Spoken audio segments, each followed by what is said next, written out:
এখানটা হচ্ছে নিডিলটা এখানে। হ্যাঁ, তো আমরা এটাকে খুলবো কি করে? এখানে যে আমরা জয়েন করব, এটাকে আমরা এভাবে খুলবো। কেমন? এভাবে খুললাম। খোলার পর এখানে একটা ট্রায়াঙ্গেল শেপের একটা বাটন রয়েছে, এটা রিলিজ বাটন।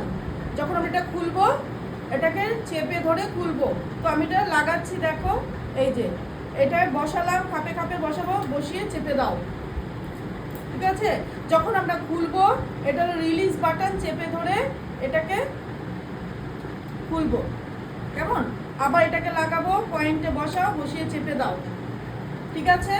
আর এই যে এটা ঢাকনাটা হারিয়ে ফেলো না, যত্ন করে এগুলো রাখবে। হ্যাঁ, আর প্রোডাক্ট হলো এখানে ঢালতে হবে, কাজে এরকম সমান করে না, একটুখানি কাত করে প্রোডাক্ট ঢালবে, তাহলে নিডিলটা যে এখানটায় প্রোডাক্টটা থাকবে। ঠিক আছে? তো তারপরে আমরা ঢাকনাটা লাগিয়ে দেব। এবার আমরা কি করব, দেখো এটা হলো চার্জার, এখান থেকে আমরা চার্জ করতে পারি। ঠিক আছে? একটা ওয়্যার দেওয়া থাকে। এবার এটা হলো পাওয়ার বাটন। হ্যাঁ, এটাকে আমরা প্রেস করে চেপে ধরে রাখবো।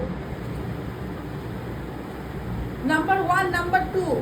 1টা হচ্ছে লো স্পিড, মিডিল, একটা মিডিলের দাগটা হচ্ছে মিডিল স্পিডটা, তাহলে মিডিয়াম স্পিড। আরেকটা হাই স্পিড। ঠিক আছে? সবসময় মিডিয়ামে প্রোডাক্ট বের করার চেষ্টা করবে, হাই দিলে গিয়ে প্রোডাক্টটা তাড়াতাড়ি বেরিয়ে চলে যাবে। ঠিক আছে? তো এবার এটাকে বন্ধ রাখছি, আগে প্রোডাক্ট ঢালবো। এবার এটা চালালেই কিন্তু প্রোডাক্ট বেরোবে না, হাওয়া বেরোবে, হাওয়া, শুধু হাওয়া। দেখো অবশ্য ফ্যান চলছে, যাবো কি করে, অনলি হাওয়া বেরোচ্ছে। হ্যাঁ, যখন আমি এটাকে বলে স্ট্রিকার, এই স্ট্রিকারটাকে চাপবো তখনই প্রোডাক্ট বেরোবে।